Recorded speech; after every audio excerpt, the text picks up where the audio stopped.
The next thing you want to do to help yourself mentally is to go to thought-provoking places like museums, okay, galleries, okay, the snootiest places you can think of, okay. You want to go to places that provoke you to thought, okay.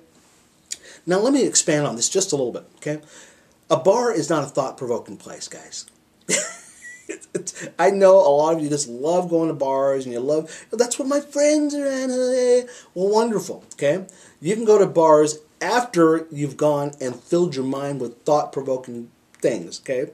But you don't want to spend a lot of your time hanging out in bars, okay?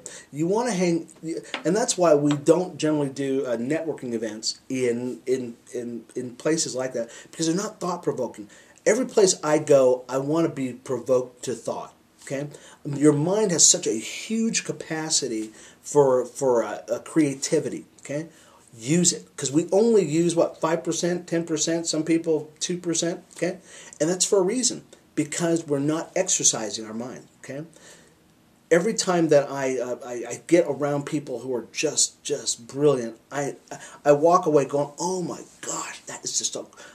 I get excited. And so the rest of the day, my mind is just on fire, and you can see the connections and the synapse in your mind.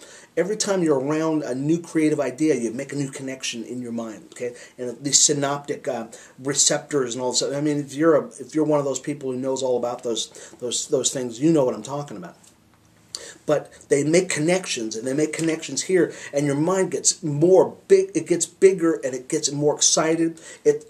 Your energy level goes up, because you're using your mind for what it's meant to be. Okay, you're not using it to watch Snooki and to watch the Real Housewives. I mean, bless their hearts, it's great diversion and everything else. You know, 1,000 Ways to Die. Come on, are you kidding me, folks? Your mind is meant for better things than that. There's actually a saying in the Bible, and it talks about there's a queen, and she's talking to her son. She says, "Hey, guess what?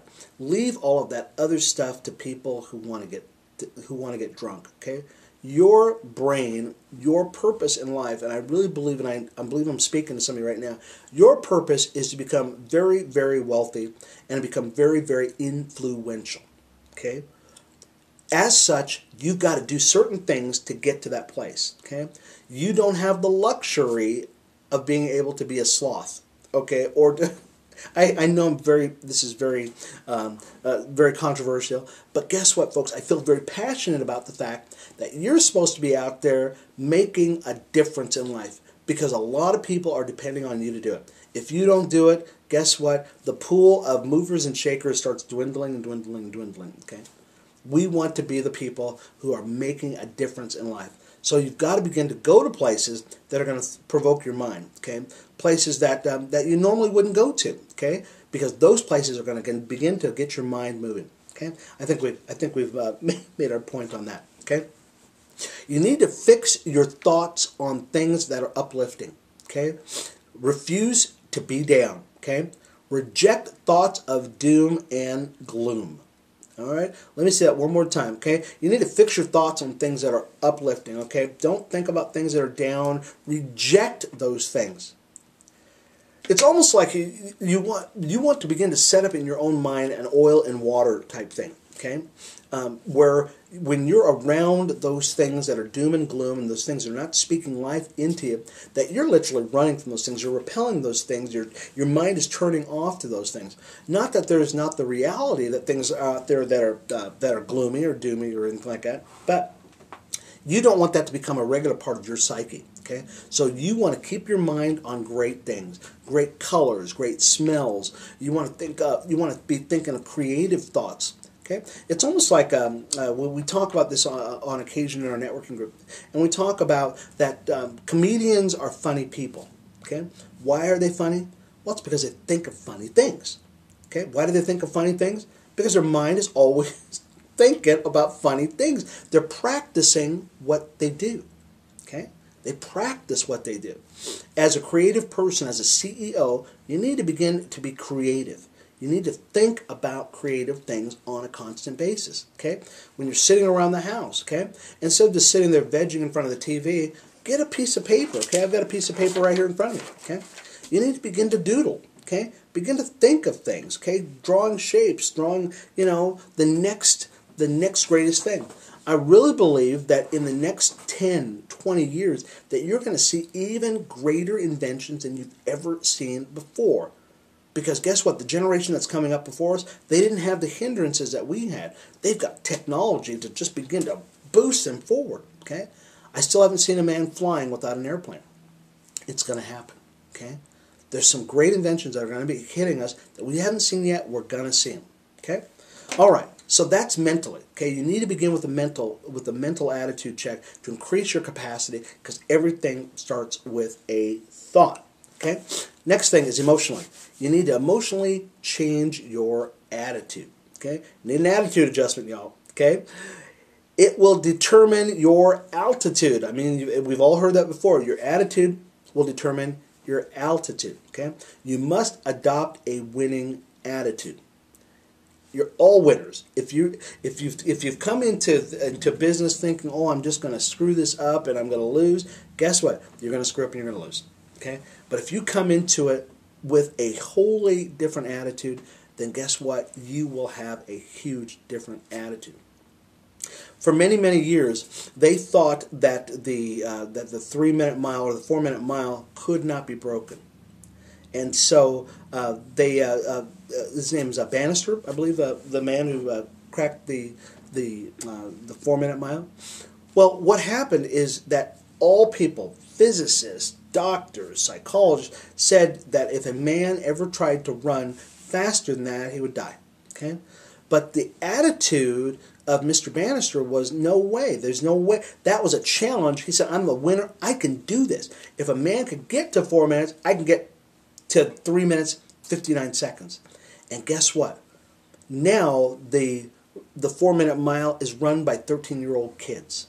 Okay, the same thing with the man who played Tarzan. He was an Olympic medalist. I mean, his time was just a wonderful time and everything else. And his name, for some reason, escapes me right now. I'll probably remember it as we finish taping here.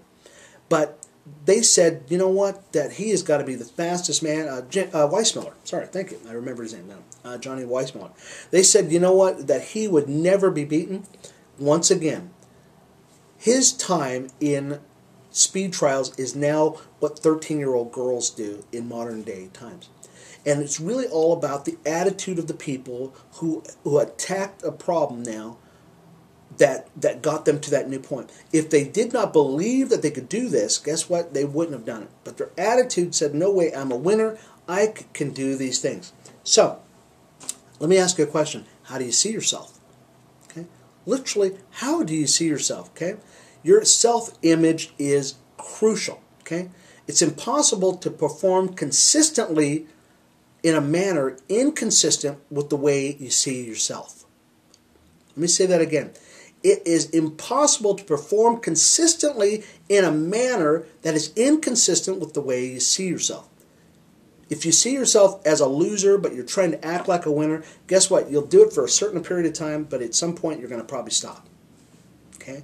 That's just the way it is. Okay?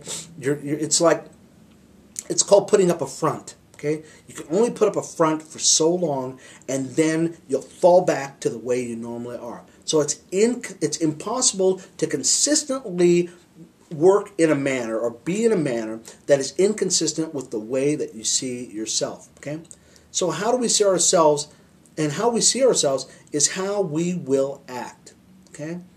How you see yourself is how you will act. If you see yourself as a loser, that's how you're going to act. And guess what? How others see you is how you will act. Or how others see you act towards yourself is how other people will see you. So if you see yourself as a loser, other people are going to see you as a loser. If you dress like a loser, that's telling people that you are a loser. And guess what? That's how they're going to treat you. I know a lot of people get an attitude. And they say, oh, you know what? People don't treat me like a winner. People don't treat me like a winner. I'm going, well, wait a minute. Hold up a little bit. People are going to treat you like you see yourself. If you walk around with pants that are sagging to the ground, if you walk around with your hair disheveled, if you walk around with your shoulders all slumped over, if you walk around with a walk that is not confident about who you are, and you've got purpose and you're walking to where you want to go and you've got things going on, guess what? Then you can only blame yourself for how people treat you. Okay? I wonder sometimes, and because I've been at this for so long, and it still floors me that people always call me sir all the time. I said, wow, that's really interesting, how people call me sir. And I talked to my wife Linda about this on occasion, and she said, honey, it's the way you carry yourself. You always carry yourself like you are somebody. Okay. Now of course there's haters out there who will say, well, who do you think you are? Okay. I am a winner, folks. Okay.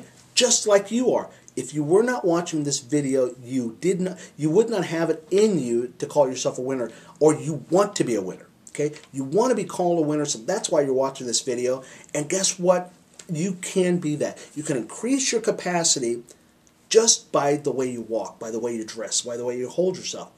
How when you walk into a situation where you've got your head held high, okay? You're not walking around going like this. You're not telling everybody, and we're not saying that you're going around telling everybody how great you are, okay?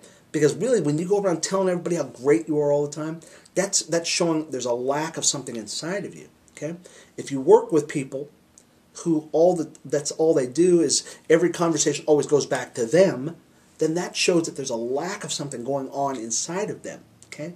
If they're always complaining about, oh, you didn't give me something, you didn't see me, oh, that's showing that there's a lack of something inside of them. That's why they're doing that. Okay? That's just kind of a little inside psychology thing. But there's a big difference between that and walking around as confident, shoulders back, head up. Okay? I've seen some of the most confident people who are not physically beautiful people. Okay? But because of the way they carried themselves, you've thought to yourself, oh my gosh, this guy must be a millionaire. Okay? It's because of the way they carry themselves. They have an attitude. Okay? They have an attitude that has determined their altitude. And that's an awesome, awesome place to be. And you've got to do that. Okay? So how you see yourself is important. How you see yourself is how other people will see you. And they'll treat you that way. Okay? And if